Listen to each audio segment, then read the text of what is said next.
inherit from him and from David, alayhi salam.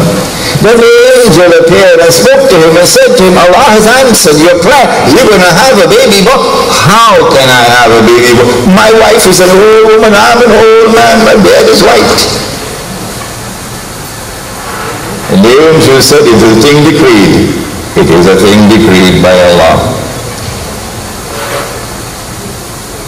He said, give me a sign. The angel said, the sign is that you will not speak for 3 days. You have to communicate by sign language. And the angel communicated that Allah had chosen a name for that child who is to be born to Zachariah. And the name was Yahya, John, known as the Baptist.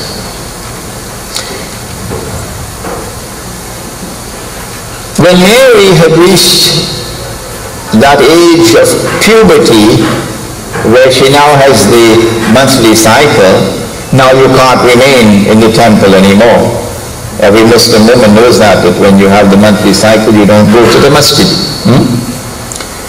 So she had to go back home. About how old is she? Maybe 12, maybe 13, that's the age, in that climate. Shortly after she returned home, then the angel communicated to her. She was scared when the angel appeared in the form of a man. Who wouldn't? And the angel said to her, you're going to have a baby boy. She said, how can I have a baby boy? No man has ever touched me.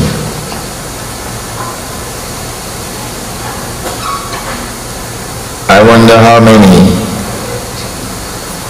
of the daughters of this land at a comparable age could say those words. And they call this progress. How can I have a baby boy when no man has ever touched me? And then the angel said, it is a thing decreed by Allah.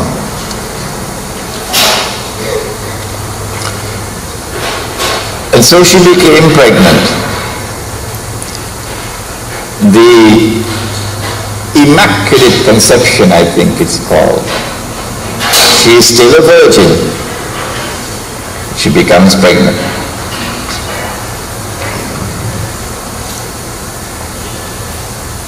The angel communicated to her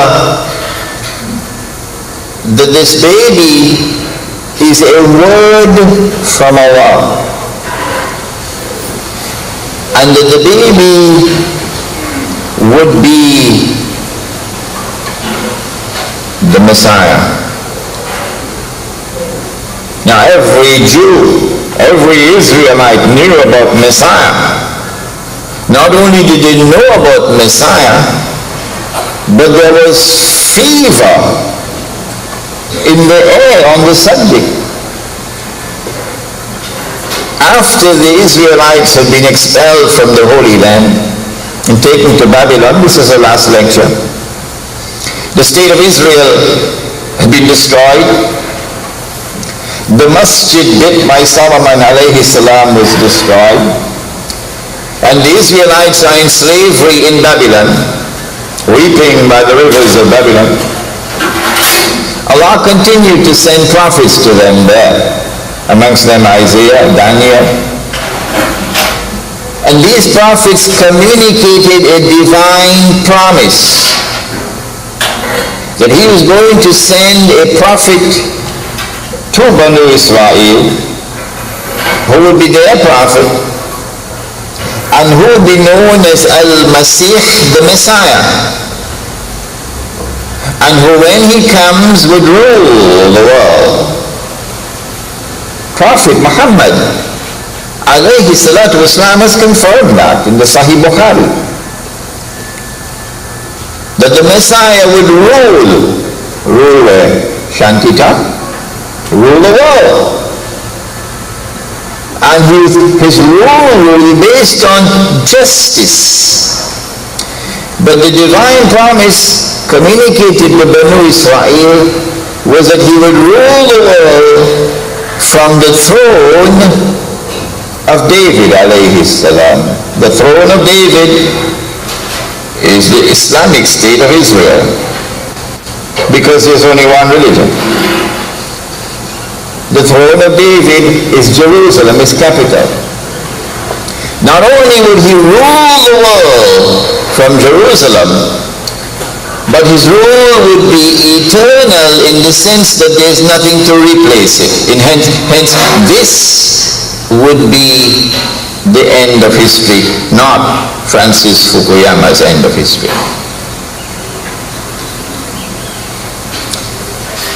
But we are in Babylon as slaves.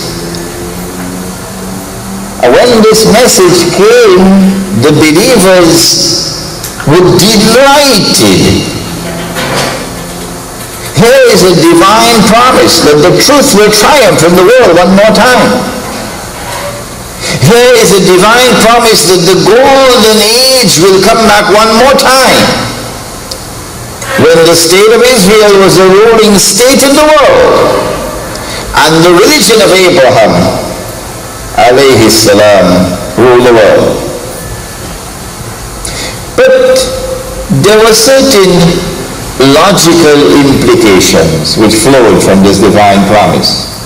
Number one, in order for the Messiah to fulfill this divine promise, he would have to liberate the Holy Land, which is under Babylonian occupation at the moment. Liberate the Holy Land for the believers. Number two,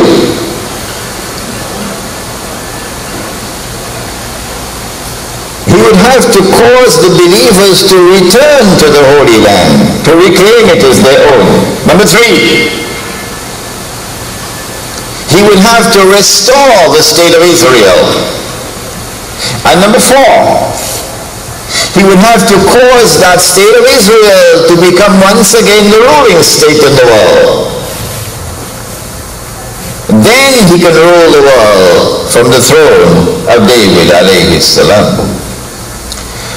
And when after about 100 years in Babylon, the Roman Empire was defeated, the Persian Empire defeated Babylon, liberated the Holy Land, and allowed the Israelites to return to the Holy Land, to reclaim it as their own, and allow the temple or the masjid to be rebuilt. Now there was excitement in the air. The implication is that the Messiah must be around the corner, because the Holy Land has been liberated. The believers have returned to the Holy Land to reclaim it. Even the masjid has been rebuilt. And so the Messiah must be around the corner. It is at this time when everybody talking about Messiah, Messiah, Messiah, Messiah, it is at this time that the angel said to her, this baby boy you're going to have will be the Messiah. So she knew it was the Messiah. The angel said, Mary, your Lord gives you good news of a word from him. His name is the Messiah, Jesus, the Son of Mary, of high esteem in the world and in the hereafter, and one of those brought near to me, Allah. After that, she withdrew from the people. So no one knew she was pregnant. And then she gave birth to the baby all by herself. It must have been a very difficult experience for a little 13, 14-year-old girl to give birth to a baby all by herself. If you want the whole story, go to the Quran and read it. We don't have the time. The pains of labor drove her to the trunk of a date palm. She said, I wish I were dead. I wish I was discarded, something forgotten. The pain is so much. A voice called out to her from underneath, "Do not grieve. Your Lord has placed a small stream at your feet. Shake the trunk of the palm towards you, and fresh, ripe dates will drop down upon you. Eat and drink and delight your eyes. If you should see anyone at all, just say, I have made a vow of abstinence to the All-Merciful, and today I will not speak to any human being." And then the baby was born. And when she came back to her people with the baby,